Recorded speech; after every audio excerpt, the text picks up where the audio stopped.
Yo, what's going on? Chavo Guerrero Jr. here, giving a big shout out to Wrestling Rehab. Keep watching, keep listening, and viva la raza. Órale.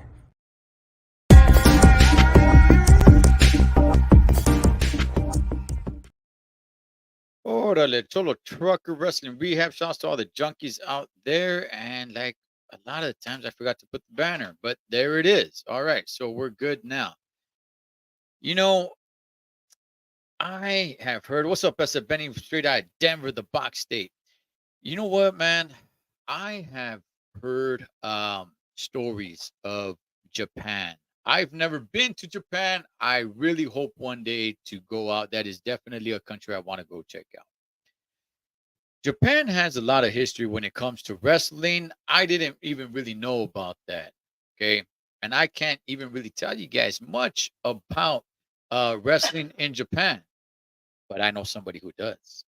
I know somebody who can tell you about that. Man, let's go ahead and let's bring in my friend, one Mr. Bill Anderson. Hi, thank you. Thanks for having me back. I appreciate that. Ah, Mr. Anderson, it's always a pleasure to have you here, sir. You have a lot of knowledge in the business that I love, so very, very much. So thank you so much for making the time to come on here and talk to, especially in the subject that we're going to get into, because with today, there's social media, there's all kinds of you could just Google so many things. You can connect with people. There's people playing video games with other people across the world, and you can watch so many different things, stream so many different things, you right, and wrestling is one of them. So if you want to watch some Japan wrestling, you can do that. There's that New Japan Wrestling, and I never really got into it too much, but I know that there is a history with it. And not only that, last time you and I talked, you had told me that the boys here in the States would ask, "Hey, have you ever been to Japan to wrestle?" And if the answer was no, it's like, then you're looked down upon. It's like, okay, then you're not really one of the boys. You need to go there, and that is where you get your stripes to be considered one of the boys. So that I kind of want to dive a little bit into that. So first, Mr. Anderson, what years are we talking about that you were out in Japan? I had my first 30-day tour of Frontier Martial Arts Wrestling, known as FMW, in 1991. And, uh, and in 92 and 93, through those 3 years, I went 5 times for 30 days. And we wrestled maybe about 20 or 22 matches in that 30 days. Sometimes, I guess maybe sometimes more. It just depends. But it was pretty spectacular in my career, and most definitely a highlight. Not only to wrestle there, but just to see the country and take in the sights of another land and how they, the culture and just how they do things, and how the people are raised there and the discipline and that sort of thing. So it was a really amazing time for my career. I got to tell you something funny. I had been in the business. I started in '74. I had my first match in on June 16th, 1974, in Tucson, Arizona. I had to wait 17 years for my first tour of Japan, my first offering to be able to build my name in such a way where I was given the opportunity to go to Japan. But I had students that I had been training got opportunities before I did, just because they had the body, they were weightlifters and that sort of thing, and they had opportunities that I didn't have, and so they went to Japan before me, and that was a real joke between us that a guy had been in the business 1 year, was already wrestling in Japan, and their trainer, here I am 17 years later, and I hadn't even gone yet. Um, but Wow. it was still really memorable. And while I was there, it's not just the wrestling, like I said, it's the culture. And plus, just 25, well, 45, 55, just 30, 40 years before we had been in World War II with Japan, obviously. Right. And I got to go to the bomb sites, Nagasaki and Hiroshima, where that devastation happened to end the war. And seeing that was important to me as an American to understand history. And I'm a big history buff and a war buff, so I needed to see that part of history. And so that was Did, real interesting. did the Japanese, at least at that time, did the Japanese welcome you guys with open arms, or was there a little bit of disdain there of like, these guys are from over there, Like what was the culture like? Uh, there's two parts to this answer. Wrestling wise, they accepted you as long as you could back it up. As long as you produced in the ring and you weren't boring, because I saw guys and I heard of guys being asked to leave after a few days of a tour, uh, just like midway through, they're just gone back to the States because the fans were not accepting of them. Um, the fans are very critical, and they dictate a lot. Well, probably how it is, in wrestling today. I mean, the fans Right. boo you or cheer you. The promoters got their ears open. They're listening, and seeing, what takes and what doesn't. But uh, going back to the bomb sites where I went, that was kind of, I think, very frowned upon by the Japanese, the bus drivers that we had on our tour buses. They didn't think it was too cool. I think that we were excited to go to Peace Park in Hiroshima and in Nagasaki and see these places where they're bombed out buildings that are part of a kind of like a museum to the past. But Mm. we were excited to go to see where hundreds of thousands of Japanese died, unfortunately. But that's what it took to end the war. And because you don't know, the bus driver might have had a great uncle or his grandfather or his father might have been in World War II and died during all this, or his family might have been impacted. Most Yeah. people were. I mean, we're talking Right. 1990 to 1945. I'm sure that just about everybody had some impact from that war. So that was kind of frowned upon. But as Americans, and not just Americans, I mean, on my tours, we had Hispanic wrestlers, Canadian wrestlers, and American wrestlers. Mhm.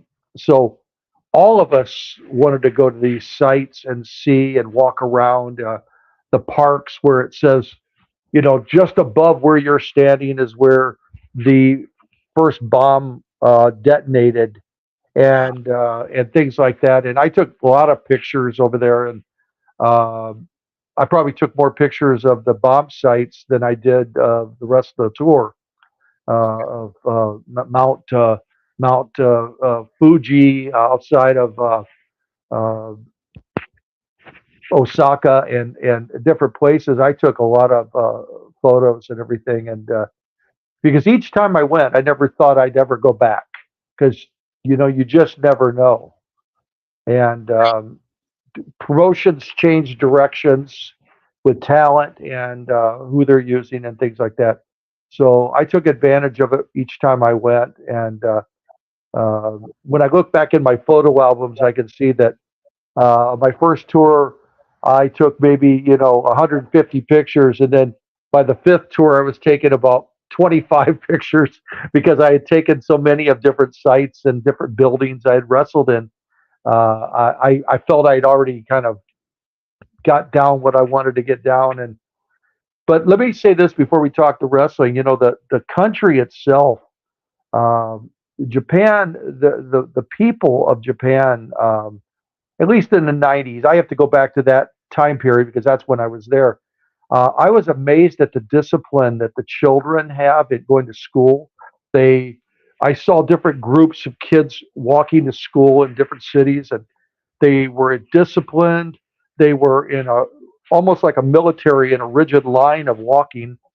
Uh, and even in the wintertime, girls were wearing dresses just to their knees with high socks, but still nothing, not pants or anything covering their legs from the bitter cold of Japan. That's how they teach. And I asked questions about that, and they said that's how they teach people over there. They teach them discipline to be able to withstand the rigors of life and not be wimpy, I guess. Right. And even in a lot of the arenas we wrestled in, they had no heat. They had no heat in the winter, and and I'm talking nice buildings, gymnasiums, and not just some Uh-huh. raunchy building. I mean, real nice arenas. They didn't have heat in there. They People just sat there in their coats and watched the wrestling and enjoyed it. And in many of those same buildings, they took their shoes off at the door. All the fans, they took their shoes off at the door to enter the arena. So there were some amazing things I saw that was a big difference from going to American wrestling or lucha libre in Mexico. It was a big difference, and I took it all in. It was amazing to me. Uh, but uh, the fans dictate what they like, and they make you step your game up. Uh, I know each time I entered the ring, I had to be concentrating. There was no playing around. I don't care what mood I was in, good, bad, tired, hurt. You still go out and perform. You have to, and uh, it doesn't matter. You just step your game up, like I said. Okay. Okay. We'll continue. Shout outs to Esther Benny, Vanessa, our brother Richard Martinez. He's out in Bullhead City right now. So enjoy yourself, brother. Hey, Richard. Yeah, and we'll get into wrestling just for a second, but discipline is key. I mean, discipline is key. I do hope to really make my way to Japan one day soon and enjoy it. And something you were speaking about, you going and wanting to check out some of the bomb sites and everything. I had a friend who has passed away, but they used to go to Hawaii pretty often, and they Right. would have their own. It was a little segregated. The Japanese would have their own time to themselves on December 7th to go look at Pearl Harbor, and they would be, in somewhat of celebration, but it would be segregated. That's their own time, and then okay, your time is done, and then they would have the Americans come and Right. pay, Right. pay honor to what happened. So Exactly. I can kind of understand what you're saying. Yeah, So I mean, because obviously, if we're Americans and we're going to visit Pearl Harbor, and uh, and I've right, been to Pearl Harbor. Oh my God, I can't tell you how many times. Every time I've ever been to Hawaii, I go back. It's mhm, just something I have to do as an American right, again. And but we're there to mourn and yeah, be solemn. And you see others. Oh, obviously that's a right, big thing to us, and I understand in Japan it's yeah, the same way, especially I mean, we're on their country soil, and we're excited to see where it all happened, and so it's an interesting thing. It's just, I guess it's just the way of life. Uh, yeah, definitely. So, Mr. Anderson, getting into wrestling here, when did you first hear about Japan wrestling? Because honestly, I didn't hear. I've been a wrestling fan my entire life. I didn't hear about Japan wrestling. I think till probably like in the late '90s. But I'm being honest. It never came to my mind. Hey, there's wrestling out in Japan. I right. was probably like junior or senior in high school when I first heard about Japan wrestling. When did you first hear about Japan wrestling? I remember it very well. I was trained by a man named Kurt Von Steiger, who was promoting wrestling here in Phoenix, Tucson, Casa Grande area of Arizona.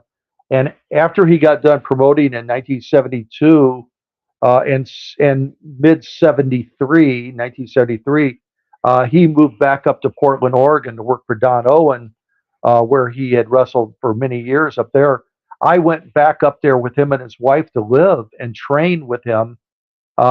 Continued my training from Phoenix here up to Portland, Oregon with Kurt. And Kurt would talk about his days of going to Japan in the late 60s. He would talk about that, him and his partner, Carl von Steiger. And so Kurt would talk quite a bit about Japan, and he really uh, made it a point to discuss how important it was in a man's career or a woman's career to go to Japan and wrestle. How prominent it was for their career and for their you know for their resume to say, "Hey, man, I've been to Japan," and to make friends over there. And it's real important for your career to say you went to Japan. Uh, I, and I'm not just, like I say, I'm not just talking like one match, which is great. It's great, but when you go on what we call tours, you know, that's a whole different thing. I mean, you're spending a lot of time in a lot of cities, with a lot of different opponents, Japanese and American opponents you're wrestling. So it's a big deal. It's a big deal. Yeah, and you know what? Even honestly, even I think to this day, maybe not as much as back then, but even now, till today, it seems like you get a little bit more kudos in the business if you did wrestle in Japan. Somebody like that comes to mind is like AJ Styles. Hey, he wrestled in Japan, right? And some of these great guys that wrestle in Japan, hey, they did it in Japan. It seems like they get a little bit of a more thumbs up as opposed to somebody who never wrestled in Japan for one reason Definitely. or another. So it's been around for a while. Like I said, maybe not as much as it was back then. But Mr. Anderson, how did word come around? I mean, like I said when we first started, there was no social media, the computers, it just wasn't the same. It was a completely different time. Today, you book a flight for, $50 on Southwest. Not that's going to take you to Japan, but my point is traveling back then. If you jump on an airplane in 1991, hey, only rich people fly. That was kind of more what people thought back then, because it was a little bit more true. Today, a lot of people have jumped on airplanes and traveled and all these things. But how does word get around like, hey, you know what? This is what's going on in Japan, man. Their wrestling is like this, like this, like that. We got Right. to get out there to go to Japan. I mean, Well, we're talking about the days of reading newspapers. So, which yeah. many And people, wrestling magazines and that sort of thing. Yeah. right? Yeah. Well, I think a lot of it, at least for the promotion I was in, and I think it's the same with the other promotions too, but with FMW, the owner of the promotion and the main event star was a man named Atsushi Onita. And him and kind of his partner in the promotion was Tarzan Godo, who just recently passed away. Tarzan and Onita both wrestled in the States uh, during the 80s, the mid 80s. And they wrestled here. They learned English and they learned American style. And they also saw American talent that they were thinking about in the future could aid them in Japan to bring over. Uh, because fans get tired of seeing, Japanese versus Japanese, even though it's great, they still want to see the culture shock of different groups against each other. So and that's the way it had been all the way through the 50s and 60s in Japan. In the 60s and 70s, bringing the Funk Brothers over and Stan Hansen, and in the 70s and 80s, bringing Bruiser Brody and Jimmy Snuka, guys like that over to the bigger promotions. Um, so they understood, and those guys would refer their friends. Snuka might say, "Hey, I got a guy in Florida, man. You'd love to have this guy come over," and they try him out, bring him over. So it was word of mouth. There wasn't cell phones, like you said. There's no internet. Thank God. I spent my entire career without having to, for the good and bad of it, without traveling with a cell phone in my hand. So you had four guys stuck in a car going 500 miles on a drive, and they're all looking at their phone the whole time, not talking. So you don't even know the guy sitting right next to you because you're too busy on the phone. We didn't do that. We had to talk and get to know each other, and you bond that way. I have bonding memories going back into the early 80s of car drives with guys that I'm still friends with today. 40 years later, it hasn't changed a bit. And we didn't have cell phones. We didn't have none of that.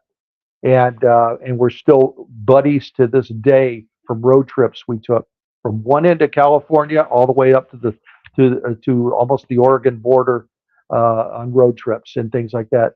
So that's an important thing that we had that the guys I think lose that a little bit today. But getting back to the wrestling, the wrestlers like Onita and Goto would make friends with like Jerry Lawler or different promoters, different wrestlers, and then they would take guys from their territory and bring them over. And word of mouth would be a big thing. And plus, you got the side of a guy's career, a legend maybe in the United States. It was on his downhill years. Still a big name. Like I'll give an example, like the Sheik out of Detroit. Very large name. He went over for FMW. He was getting up there in years. Not a big name in the United States for sure anymore. And he had been with the bigger promotions in Japan. And now he was going back to a smaller promotion, FMW, which it was. But he was the big fish in a little pond, legend. Um, and I'm from Detroit, so I got to kind of hang out and meet my legendary idol, the Sheik, one of the greatest heels in the wrestling business. And I got to wrestle against him and travel with him and even team up with him on some matches. Because one night you might be a tag team partner with a guy, and the next night you wrestle him. That's the way they did things in Japan. You know, you might have a Japanese partner against a Canadian wrestler and a Hispanic wrestler. It's weird stuff. It just happens. They mix it up for the fans. And I got to wrestle the Sheik a few times, and Sabu, his nephew, several times. And because Sabu was on all my tours with us, and I got to wrestle these legendary guys, and it was really cool. But they got in there because of their connections. The Sheik would recommend guys that he knew from Detroit, and Dick the Bruiser, who had been a major name in the business in the 60s, 70s, and 80s, recommended some students. He wasn't on our tours at all, but he recommended some students he had from Indianapolis, and they got on the tour. So Onita had a way of just like picking up the phone and calling a promoter here or there, "Hey, do you have a couple guys you could spare that you think would do good for our promotion?" You know, not some jabroni guy. We want a guy that'll put out in the ring and look good and have the attitude to be able to travel and mingle with the boys in a bus for 30 days and get along. We don't need, guys that cause dissension in the group and, that kind of thing. And there are guys like that just don't mingle well with others. But we were on a good tour. I had a lot of guys from Florida on our tours. Mike Awesome, Horace Balea, or Horace Boulder. He was Hulk Hogan's nephew. He was part of our tours. A guy named Mark Starr. Then we had a guy named Rick Bogner out of Canada who wrestled as Big Titan. He eventually he did a WWF thing as the fake Razor Ramon back in whenever 90s 2000s. I don't even know when that was. But that guy was part of our tour. And then we had guys from Mexico City. We had the little guys, the midget wrestlers, the word we're really not supposed to use anymore, but it's hard to get away from it. And then we had guys like Damien 666 who wrestled as Ultraman. He was on all our tours too, a great guy. And so we had a good group of guys to travel, but a lot of it just came from word of mouth, and that's how we did things. And like even with me, when they got a hold of me, and I was recommended through Red Bastien, a great wrestler who had been to Japan many, many times in his long 40-year career. They contacted Red, said, you know a couple guys that you would recommend, fresh talent, nobody's seen. So yeah, I got this guy Bill Anderson. Well, they put me under a mask on all my tours, different names, but that's okay. I didn't care about that. Do Right. whatever I did, whatever I had to do, it doesn't matter. So they then finally, after they saw me, they would ask me, "Do you recommend anybody?" And it was like, because they knew I had broke in the Ultimate Warrior Sting, so I was training guys. So I took my students. I took Louis Spicoli, and I took one of my best friends, Tim Patterson, to Japan. My tag team partner here in like around California. Uh, I took Tim, and Tim was a hell of a talent to take with me over there. And then I took a guy out of New Jersey, as his name was Lou Fabiano, and put him in one of my outfits as the Mercenaries, which is one of my tag team names.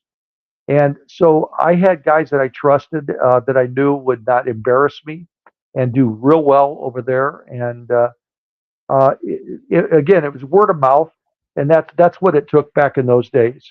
Recommendations, word of mouth, trusting people that they were going to supply good talent and not, And, flubs and in the ring. And and financially, was it worth it, or was it just more to get experience? oh, it was, to me, it was worth it. And I don't mind even telling you what I got paid. I mean, I maybe it's not a lot to a lot of guys, but it was sure a hell of a lot to me. I was getting paid 1,000 a week, and very happy to get it. Now I could tell you the Sheik was making 1,000 a night, and I Wow. wasn't jealous of him. I figured he had earned it in his 40 years before I was even around. And but that's just the way it was. You accepted your deal, and there was just no rivalry there. All the guys on the tour were making different amounts. I was very happy with what I had. I brought back to my wife and son like 4 grand in cash at the end of a tour, and food was pretty cheap over there. I did have to pay my own food. I didn't have to pay hotel or airfare. That was all covered, and I felt I was making out pretty well. Yeah. And to really be honest with you, the sad part about the business is I probably would have done it for a hell of a lot less money, because I was just proud for my career to be able to have the opportunity to go. And so that was very important to me. So what you going? So you're hearing a lot of these stories about Japan, and it's like, oh man, you know what? You gotta be wrestling in Japan to be considered really one of the boys. So when you go there, what was it like for you in your first match that you noticed it was different? That's like, okay, or when did it click to you to say like, okay, now I get what they're saying, and this is what makes it different? Is it just the atmosphere? Is it just the fans? Is it the so-called strong style? What is different that takes it to another level that the boys keep on referring to, saying you got to go to Japan? Well, at least when I was there for FMW, it was the almost always sold out arenas. So you Okay. had a capacity of maybe 1,500 people, maybe 3,000, maybe 8,000, maybe 500. It depended on the size of the building. Some were high school gymnasiums, some were mini auditoriums, some were famous venues like Korakuen Hall, that's at the Tokyo Dome in Tokyo, uh, one of the bigger, more famous arenas. Uh, but it's the fans' enthusiasm, asking for autographs and things like that. The fans are so much different there than they are in the states. They're more aggressive, wanting your autograph, because it means something to them. They don't just cram a little piece of paper in front of you and hope you have a pen to sign. They come with these professional cardboard things, like the size, like an 8.5 by 11, and it's cardboard, and they ask you to sign, and they wanted a professional signature, and because it's a collectible to them. I mean, they Right. don't sell them. That wasn't like maybe today where everybody, you know, getting Like autographs to the sell. market. They Yeah. collected them because, oh my God, we're meeting, Starman, which is one of my names I use. Oh, Starman, Starman. And it was a big thing to them. It was like back in my day of meeting John Tolis when I was, 15 years old, or meeting ring announcer Jimmy Lennon. I was like, oh, Jimmy Lennon. Oh my God, he signed an autograph for me. So it was a big thing, and the fans really enjoyed that. Uh, I tell you wonder if something. there's I, Oh, w- go I ahead. no, I wonder if there's something to that. By the way, Richard is saying in Japan that Japan wrestling was in the front page of their sports over there in Good Japan. point. Very good point. Yes, it was taken extremely serious, I and wrestling was very much. It was just like baseball World Series in our papers. That's how it'd be for them, and actually even more so because even the World Series, you got to go to the sports section. Sometimes in wrestling in Japan, it might be on the front page of their paper. Just there you it know is. I wonder, how, or just a little earlier, we're talking about discipline. I wonder if it's like, hey, this is your time to let loose. The rest of your life here in Japan, there's a lot of discipline, a lot of discipline. But when you go to watch some wrestling, that's your time to let loose and cheer and get into the mix and what they're performing up there. I wonder if that had a little something to do with it. Yes, yeah, I think so. I agree with that. It's like a promoter like Onita. Uh, he figured if he's drawing in, let's just say 1,500 people that paid their hard-earned money, uh, he expects the talent to work their butts off in the ring to entertain the fans. No different than a promoter in the States should be, or any promoter should expect that out of their talent. Although I don't think they get it out of their talent a lot of times. Um, um, because they take a wrestler here takes it for granted where they're at and what they've chosen to do in their dream. I didn't do that. I always wanted to be a wrestler. I mean, from when I first discovered wrestling, so it was important to me. All my matches really were important to me because I was proud and I didn't want to embarrass myself in a match. But I think the fans there they expect a hard competition wrestling, and for the most part, they don't unless it's a midget match or something like that. They don't expect too much silliness or goofiness.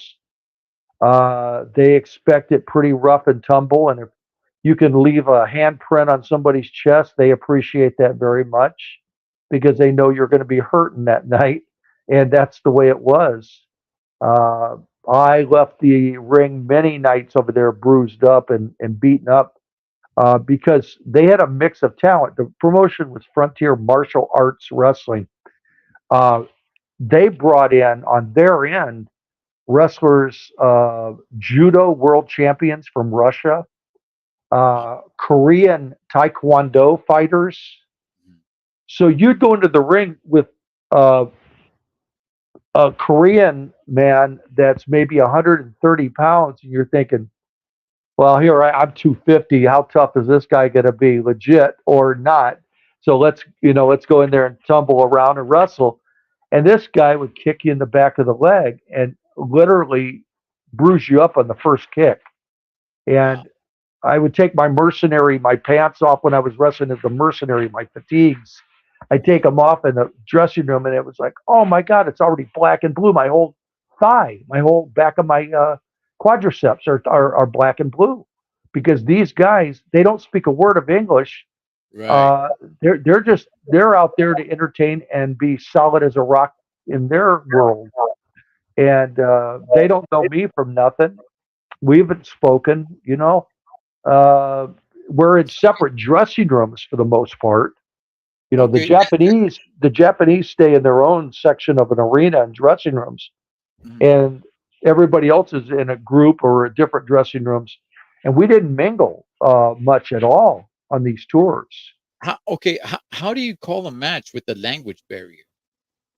Well, it's kind of like what I've always said is the same way in Mexico when I didn't speak any Spanish. Uh, you go out there and you what I did it with respect because I didn't want any embarrassing situations, and I certainly didn't want any injuries added on to my normal ring injuries. So you grab a hold and you tell a tale by grabbing a hold a certain way and letting your opponent know you respect them. That respect can be told in a million ways, and especially when we're wearing a mask, you don't have that even the ability to tell a tale with your eyes or much or anything else, your face, to let a guy know, hey man, I'm working with you here. You just go out there and it's body language, and a real pro can do that. Holy smokes, And man, man. I'm telling you, in the States here, I wrestled guys like Harley Race, Mhm. and I was in the ring with Terry Funk, and it's the same thing. You tell a tale by body language, and you can tell real fast if they're buying it or they're not, and they can tell real fast whether they got a fool in the ring with them. And if they do, they're going to teach you a lesson, and it's a lesson you're going to remember the rest of your life and never want to repeat. And I never had that happen because I loved the business. I respected my opponents because I figured as hard as I worked to get in to the business, they worked that hard too, maybe even harder. And especially my real respect for the luchadors in Mexico and the Japanese wrestlers. I know how hard they train. I've seen their training. I've watched them work out. Uh, these guys, like if FMW, the wrestlers would get to an arena like 3 or 4 in the afternoon, and while the ring is being assembled, a lot of them would be sitting there, man, pumping out weights on benches with the weights they would carry with them. While the Americans and us, we'd be trying to find a McDonald's or something, to go to grab a snack. They'd be out there working out, and they were allowed to use the ring to work out and things. The Americans and the Canadians and the Hispanic wrestlers, we were just told to wait in the dressing room. It's like that's just the way it was. They got first choice at everything. What So were there any was the character, no, I shouldn't ask always, but did you notice anything of like patriotism? It's like, hey, you know what? Let's root for our Japan wrestler wrestling, this evil gringo or this evil Canadian or this evil, just the way they had Hulk Hogan over here against, say, like the Iron Sheik, or was there anything of that nature? uh, yes and no. There were guys that, well, what happens is the fans learn to respect you like they did in the States in the 80s, like with the Road Warriors. Even if they were wrestling as heels, the fans would learn to respect their ability and uh, see the damage they do in the ring to an opponent, whether it was Dusty Rhodes, who was another favorite in the States. They would respect you so much that they wouldn't boo you necessarily. And that's how it was in Japan. The fans like knew the Sheik was the greatest heel in the history of the business at that point, and but they didn't boo him. They were in awe of him. They were like they were like that with the Sheik. They weren't boo, and calling him names and everything. There was none of that. There was more like oh, because they were amazed at what he would do to their opponents and carving them up and with a fork or a knife or a sword or whatever. Uh, the Sheik would run through the crowd with a knife in his hand, and the fans would part like the Red Sea. And it was funny because in the dressing room, I mean, like we'd all stick our heads out and we'd be like, "Oh my God, these fans better move because the Sheik's coming full bore at you." And it's amazing that he didn't kill 2 or 3 people a night because Right. he'd be running right through. But what was funny was as he was running right through like that, Sabu was right behind him, ready to just deck the first fan that came at him. Like, and it never happened. Like where a fan would say, "I'm going to knock this Sheik out because he's an old man." Never happened, man. They have too much respect and fear. They respected the gimmick. Okay. That you just know. It's like don't tell the Road Warriors in their prime they've never been in a gym and they weren't strong guys. So you weren't going to go up as a fan and say, "I'm going to challenge you right now, punk." When you're looking at Hawk and Animal with their arms bulging, it's the same thing. You just respect for these guys, and it was the way it was for FMW. Sabu was never booed. He was feared by the fans because of his insanity of doing. They hadn't seen a lot of guys in the early '90s do backflips off the top rope and go through tables uh, and do all that crazy stuff and backflip off the top turnbuckle onto the ring on the table. I mean, off the floor with a table there and a guy laying on it. They hadn't seen a lot of that, so it was a lot of amazing things that they were seeing for the first time. The fans and they appreciated how hard and how sacrificing the wrestlers were of their bodies. And we gave it all, you know.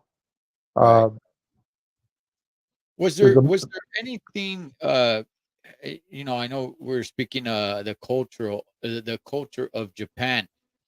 You toured the country, going to different cities and all. Did any other city stick out to you? Was the culture pretty much the same anywhere you went, or was somewhere a little bit more different than other places? uh, it's a good question. I really haven't never thought of that. I don't remember anything. I mean, I was from one end of the island to the other. Uh, the only place I didn't wrestle was in there's a North Island, and I can't think of the name of it right now. I didn't go on that North Island, but the other part of Japan is a whole big island. Um, and I wrestled in major cities throughout and small cities, I guess, for that matter, throughout the entire country of Japan. Uh, and I don't remember anything being out of the ordinary from one city to the next. Okay. As far as what you're asking, Okay. Did you have a favorite place to wrestle in Japan? no, it was all the same to me. I was proud to be in every city. You know, I remember a couple of cities more than others because of matches I had. I had a match where I wrestled Chris Candido. He was on our tour one of our tours for a month, and Chris, I wrestled him in Nagasaki, and I remember it very well because it was an arena that was just full to the gills of people, just 3,000 to 4,000 people. It was packed, standing room only, and I remember that match because of I was wrestling one hell of a talented wrestler, and there was a full building and things like that. And I think Sabu videotaped our match, as I recall. Um, we didn't back in the '90s. We didn't travel with we nobody was holding their cell phone up videotaping matches, and we just didn't have that luxury. And most of us couldn't afford a camcorder and didn't know how to use one anyway or anything. So, but Sabu was carrying one, and I think he videotaped some of our matches, Yeah, and as a favor to his friend Bandito. and if you're taking pictures, it was probably with a disposable camera or something. But Yeah, it was just a lot different. That's why I regret in my career I have some good matches some good pictures from matches, but I don't have a lot because the pictures were given to me by fans on different nights, and um, I never really had anybody out in the audience as for me taking pictures because I didn't have a camera. I was too busy living the life to that was secondary, collecting pictures and things like that. I took a lot of pictures in the dressing room with my personal camera, just one on one, 3 feet from a guy, and it was a cheapy camera, and some of them came out good. but it was nothing where I had a camera like out in the audience and saying, "Oh, take great pictures when I do this or that or this." Right. Didn't happen. I didn't have it. I was too worried about performing than worrying about posing out in the ring. Catch me mid dive, and things like that. And Were there who were some of the big dogs, or was there one big dog like back then, like say Hulk Hogan was to here? Was there a huge Japanese star where it's like that's the guy, or were there well, just a few big time players in Japan? each promotion had their big thing going. Okay, Now, like All Japan and New Japan were the two big ones. got That's like putting it in the states like WWF in the old days and NWA. Mm. And then besides that, you had your regional promotions here in the states. Well, that's the way it was in Japan. So each promotion in Japan would bring in what they considered top talent. New Japan and All Japan, they would bring in Dory and Terry Funk, Gene Kaniski, Lou Thez, The Destroyer, and then Jimmy Snuka, Stan Hansen, Bruiser Brody, those kind of guys.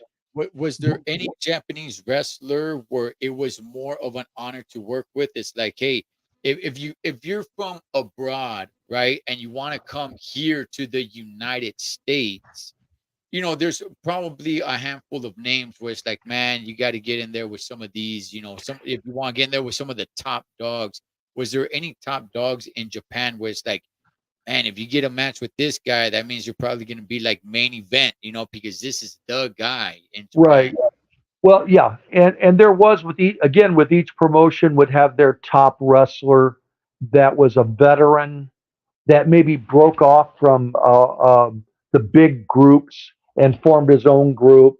And just like Onita used to wrestle for All Japan Wrestling. He was like a protege of a Giant Baba, and then all of a sudden he years later he's kind of broken down, his knees are hurting him, that kind of thing. So he starts his own promotion and becomes a legendary babyface with the fans.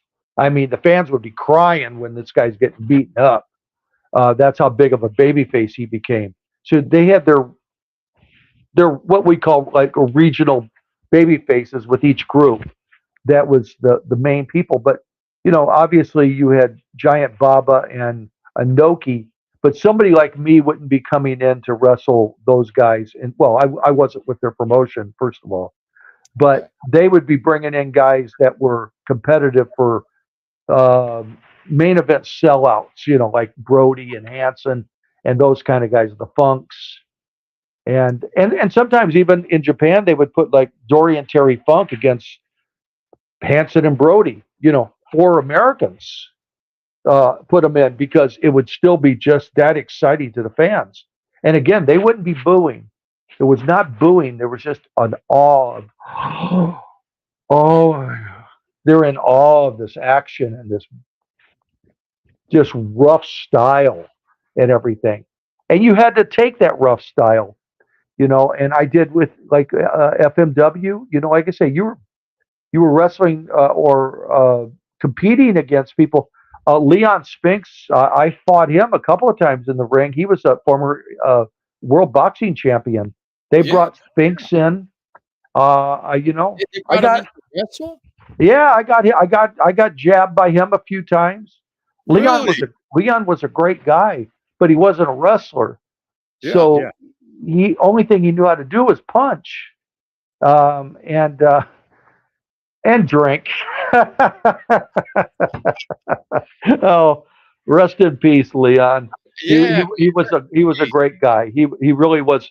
He toured with us and for a month and really hung out with the guys. And I'm sure it was quite a different group than he was normally group of guys and boxers, being with a bunch of weird wrestlers and. But he did real well, and he had a great sense of humor. And I took a bunch of pictures along the way of Leon messing around in the dressing room, playing jokes on the guys. Or one of the midget wrestlers one time pulled a knife and put it up to Leon's throat. I took a picture, and Leon's just laughing those big teeth. He's laughing away, and he had such a sense of humor. You know, he wasn't like, "I'm going to get you," you know, that kind of. He was like having fun. But when he got in the ring, the fans expected him to punch somebody out. You know, and so we had to take the punches. You know. I had no idea that Leon Spinks. I'm a huge boxing fan as Yeah. well. I had no Yeah. idea that he was ever in wrestling. That's Yeah. Yeah. Leon was. He spent a month. I think it was on our. It might have been 90. Yeah, it was 91. It was my first tour. Leon was on that tour, and the Sheik and Sabu were on that tour too. Uh, and Leon was doing it for the payday. He was kind of broke by that point. He had blown his money, and right. you know, and It's but sad. all I, you know, what I cared about was how he treated everybody on the road, and he was always a nice guy. The only pampering he got was no different than the Sheik. They got a 5-star hotel to stay at, both of them. The rest of us, Sabu included, were in a 3-star hotel. Okay. And Right. so, but I felt like the Sheik and Leon deserved that. They had the name value. They were heroes to a lot of people. I used to be a huge boxing fan too. So when I was in the ring with Leon, uh, I was thrilled to death. You know, he could do whatever he wanted to me. Same with the Sheik. As many times as I saw the Sheik sell out Cobo Arena in Detroit and wrestle Bobo Brazil and all these other great wrestlers, and here I am in the ring with him in Japan. I could care less what the Sheik does to me. You know, Right. it's like I'm thrilled. I'm thrilled, and he knew it. I told him right off the bat, I'm from Detroit. So I Mm. respect you, brother. So don't, because he was worried that a lot of, I was only, you know, 28, 29 years old at the time. He was worried that these guys they're coming down these tours are going to try to mess with him because he's an old man. But not this guy, man. I respected him too much. I knew his legacy in the business. Yeah, he Right. was older, but that just was wisdom to me. And so I treated him with the utmost respect. And Okay. So let me ask you two questions, and they're not even related. One is, did they intermix at any time sumo wrestling with wrestlers? Did they ever bring in a sumo wrestler just to come in and mix it up with you guys at all? And not in our promotion or anything, nothing involving sumo wrestling. okay, okay. And my second question, were the Japanese wrestlers enthusiastic to come to the States the way you're saying that some of the boys here are saying, hey, you got to go to Japan to wrestle? Was it the same for the Japanese wrestlers? Was it like, hey, you know what? Yeah, I know there's a language barrier, but did you get it from them at all where it's like, hey, we want to go wrestle in the United States, man, you know? Right. I think what I understand was that they did enjoy that because the way it was looked at, they would learn the language. Unlike a lot of American wrestlers or foreign wrestlers going to Japan, we might learn how to say water, bathroom, and a couple basics. No different than I did in Mexico. You know, the basics to get by at a restaurant or something. But in Japan, they would come here and, for the most part, kind of master our language. They were disciplined enough that it was important to them to be bilingual. So they took advantage of that. And also, the Japanese promoters made it a big deal when the wrestler came home. It was not like, oh, he went and had 2 matches in Tennessee and now he's back.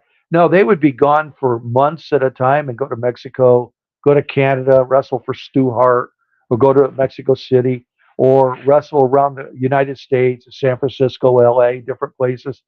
They would learn language. They would wrestle against this regional stars all across the country, and then they would go back and be celebrated in Japan for like conquering the world, for coming back and being able to say the language, speak the language, Right. and talk about they wrestled Jerry Lawler, they wrestled Dusty Rhodes in Florida, or they wrestled this guy, and that guy and Rocky Johnson in San Francisco.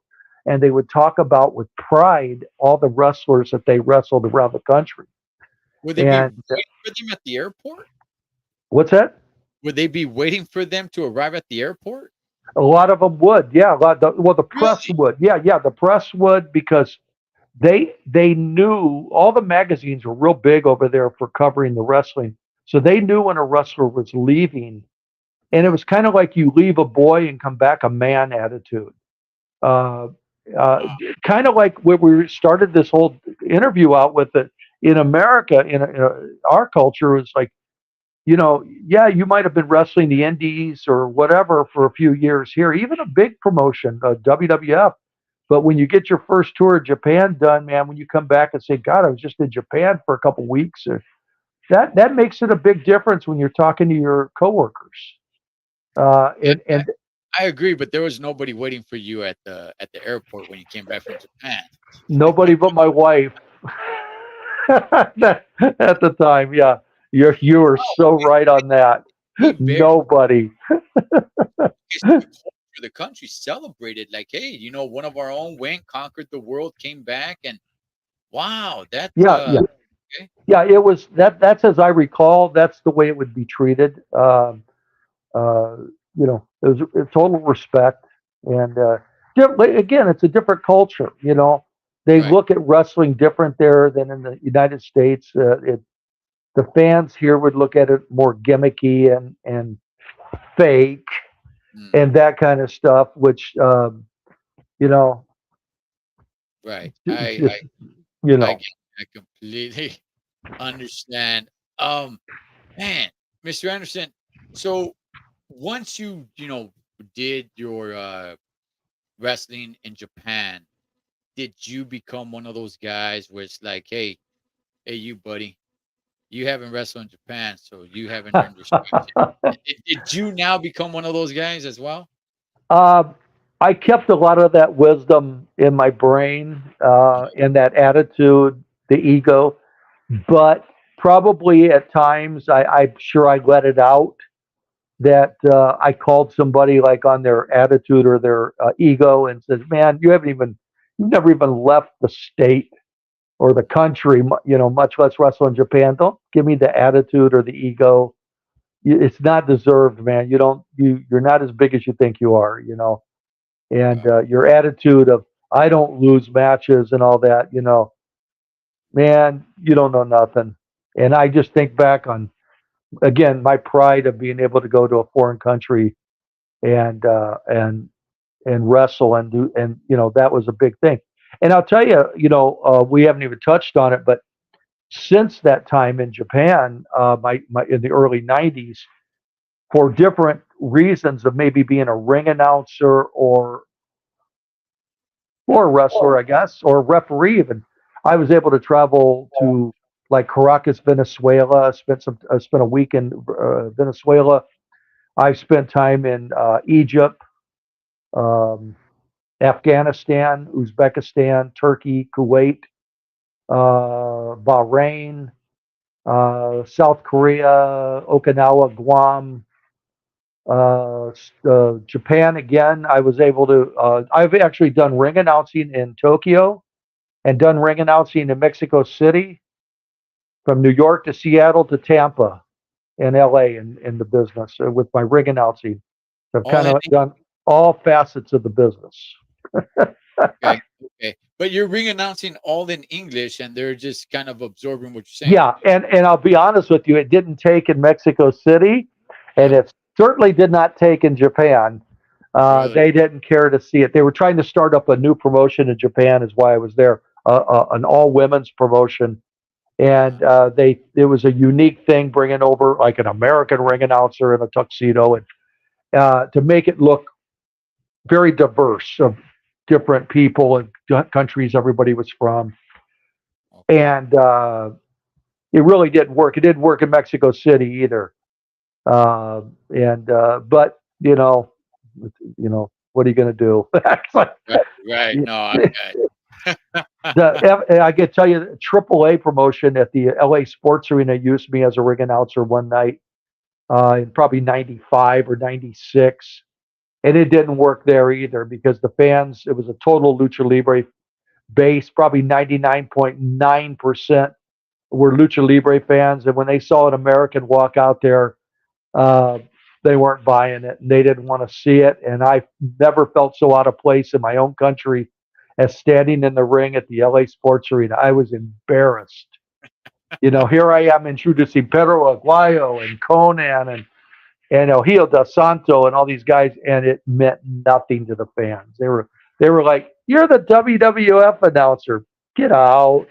Wow. Yeah. Holy smokes, man. Yeah. Mr. It's amazing.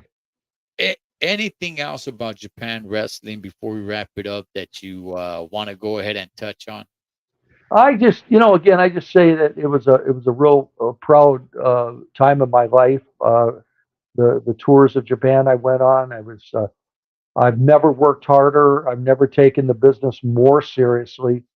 I tried to be in as good a shape as I could be in at the time, and really, really bust my butt and work hard and make a lot of new friends.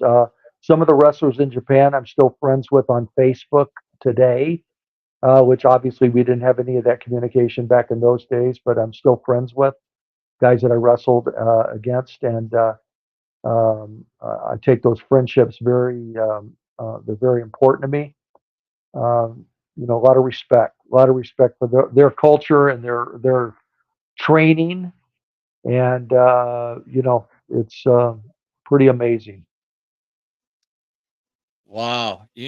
Because of this, I'm gonna start paying just a little bit more attention to some Japan wrestling, especially because we have, with Right, technology today, we can definitely do that. So I've right, checked a little bit here and there, but I'll probably be keeping a little bit more of an eye on it to see what's going on over there. right. I haven't followed it in many years in Japan. My interests have taken different directions, but my respect has never changed. I just don't know the current happenings of the country and that sort of thing. I'm sure it's quite interesting and satisfying to the fans, as it always has been.